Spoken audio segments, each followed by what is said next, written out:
অভিনেতা সুশান্ত সিং ৰাজপুতৰ আত্মহত্যাৰ ঘটনাৰ তদন্ত কৰিবলৈ গৈ মুম্বাই আৰক্ষীয়ে কাকনো তদন্তৰ আওতাত অনা নাছিল।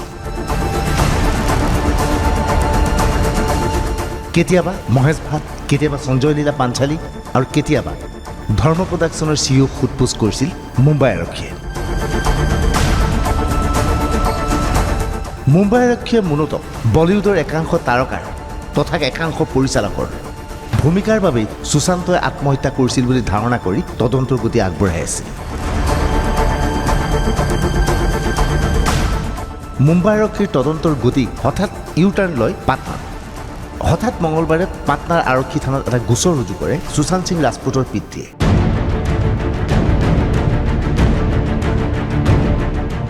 এয়া পাটনাৰ ৰাজীৱ নগৰ আৰক্ষী থানা। এইবাৰ FIR এই কপিটোলৈ মন কৰক।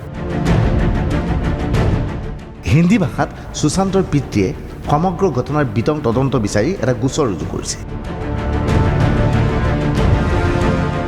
এই FIR পঢ়াৰ পিছত সকলো হতবাক হৈ পৰিছে। সুশান্ত সিং ৰাজপুতৰ পিতৃয়ে সুশান্তৰ আত্মহত্যাৰ বাবে সন্দেহৰ আঙুলি টোৱাইছে ৰিয়া চক্ৰৱৰ্তী। এয়া ৰিয়া, সুশান্তৰ প্ৰেমিকা।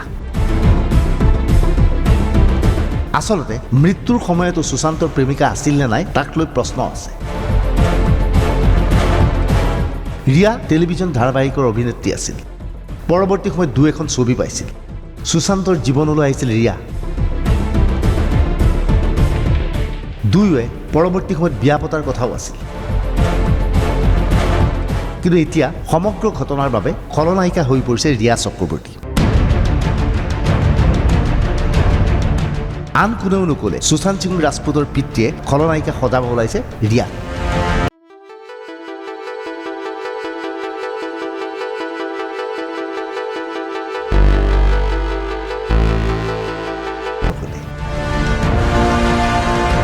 মহেশ ভাটৰ সৈতে এনেদৰে অন্তৰংগ আলোকচিত্ৰ ওলাইছিল ৰিয়া চক্ৰৱৰ্তী।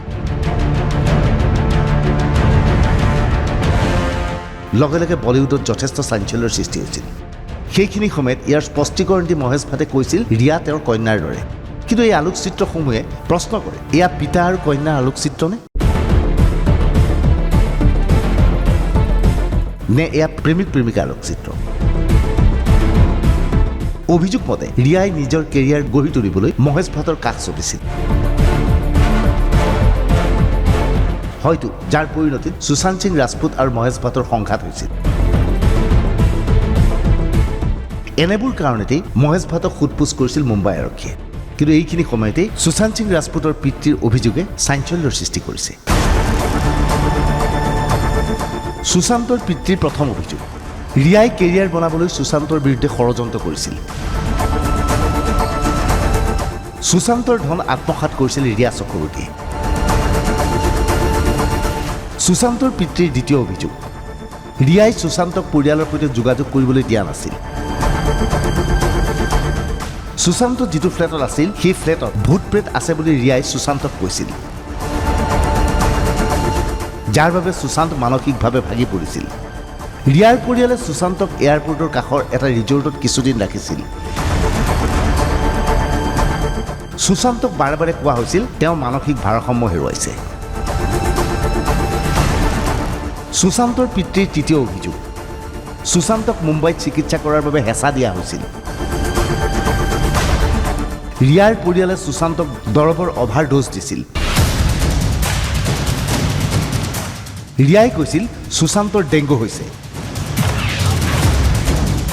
এইখিনি সময়ত সুশান্তৰ সামগ্ৰী দখল কৰিছিল ৰিয়াই। সুশান্তৰ পিতৃৰ চতুৰ্থ অভিযোগ, সুশান্তক পৰিয়ালৰ সৈতে কথা পতাত বাধা দিছিল। সুশান্তৰ ফোন ৰিয়াৰ হাতত আছিল।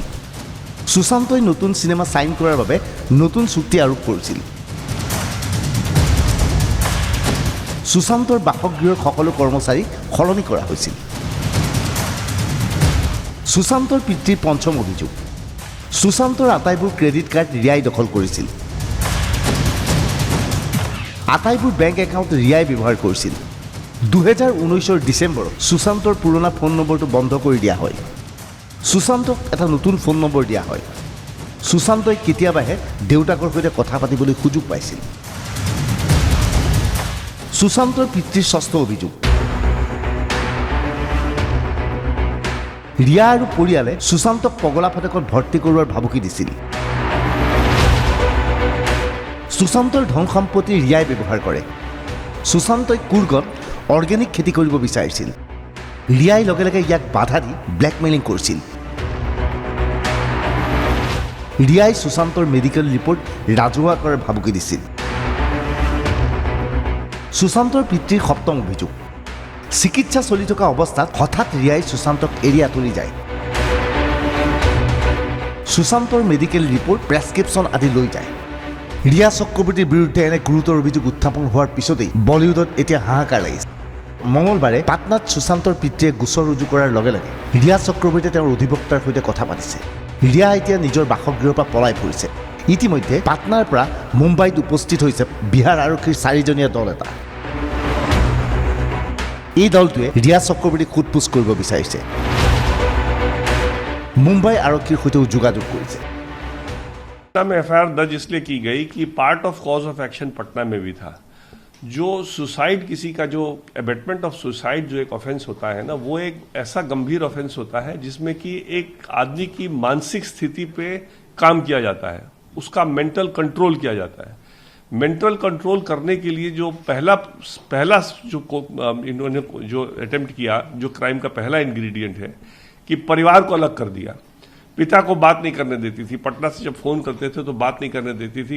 एक दो बार उन्होंने बॉडीगार्ड के थ्रू भी बात करने की कोशिश की, वो भी नहीं बात करते। सो परिवार से पहले अलग किया, फिर उनकी मानसिक स्थिति बनवाई गई, उनको डॉक्टरों के पास ले जाना शुरू किया गया, उन पर दुनिया भर की दवाई स्टार्ट करवाई और उसके बाद फिर वो मामले को आगे लेते जाते गई। वो उनके पैसे को इस्तेमाल किया, वो तो अलग बात है। उसके बाद जो है वो जब उनको लगा लास्ट में कि मेरे काम के नहीं है, जब उसने कहा कि मैं ऑर्गेनिक फार्मिंग करूंगा, कूर्ग में जाके जमीन वगैरह भी देखने लगा, दोस्त से उसने भी बात की, महेश से भी, तो उसको लगा कि अब मेरे काम का नहीं है, तो फिर वो छोड़ के चले गई, फोन ब्लॉक कर दिया। देखिए जिसके पास उसकी सारी मेडिकल रिकॉर्ड है, जो जानती है उसको क्या दवाई खानी है और जो मालूम है कि उस पर पूरा डिपेंडेंट आज के दिन हो गया है, उसको छोड़ करके वो चली गई ब्लॉक करके। और उसी के बाद दिशा सल्यान उसकी सेक्रेटरीज ने रखवाई थी, उसका सुसाइड हो गया। तो कई चीज से बहुत एंग्जाइटी उसकी बढ़ती चली गई और जो बढ़ती चली गई वो अल्टीमेटली सुसाइड पे उसका अंजाम मिला और उसके लिए क्लियरली रिया चक्रवर्ती जिम्मेदार है। এইখিনি সময়ত প্ৰশ্ন আহে যে সমগ্ৰ বিষয়টোত মুম্বাই আৰক্ষীৰ তদন্ত ভুল আছিল নেকি? মুম্বাই আৰক্ষীয়ে ভাবিছিল যে বৃহৎ প্ৰডাকশ্যন হাউচ অথবা কোনো পৰিচালক অথবা অভিনেতাৰ হেঁচাত সুশান্ত মানসিকভাৱে ভাগি পৰিছিল আৰু চিনেমা নাপাই মানসিক হতাশগ্ৰস্ততাত ভুগি আত্মহত্যা কৰিছিল। কিন্তু সুশান্তৰ পিতৃৰ এই অভিযোগসমূহৰ পিছত সমগ্ৰ বিষয়টোৱে নতুন গতি লৈছে। का सवाल दो रीजन से लगा। एक तो कि फैमिली शोक में था, दूसरी बात कि मुंबई पुलिस एफआईआर दर्ज नहीं कर रहा था, आज तक एफआईआर दर्ज नहीं हुआ, पहला एफआईआर यही है। तीसरी बात यह है कि जब फैमिली को लगा और जब शोक से फैमिली निकली और जब देखा कि यह मुंबई पुलिस का रवैया, मुंबई पुलिस फैमिली पे प्रेशर डाल रही थी कि आप बड़े बड़े प्रोडक्शन हाउसेस का नाम दें, उनको इन्वॉल्व करें। तो जब फैमिली ने देखा कि ये तो बिल्कुल ही डायरेक्शन डिफरेंट आ रहा है, तब लगा कि अब कोई उपाय नहीं बचता है। और चूंकि पटना में कॉज ऑफ एक्शन था, पटना में उसके पिता रहते हैं प्लस कॉज ऑफ एक्शन था, इसलिए ये डिसाइड हुआ कि हम लोगों ने किया। সুশান্তৰ দেউতাকে কি তদন্ত বিচাৰে? এক, ৰিয়া জীৱনলৈ অহাৰ পিছত সুশান্ত মানসিকভাৱে কিয় ভাগি পৰে? দুই, সুশান্তৰ যদিহে মানসিক চিকিৎসা চলিছিল তেনেহ'লে পৰিয়ালক জনোৱা হোৱা নাছিল কিয়?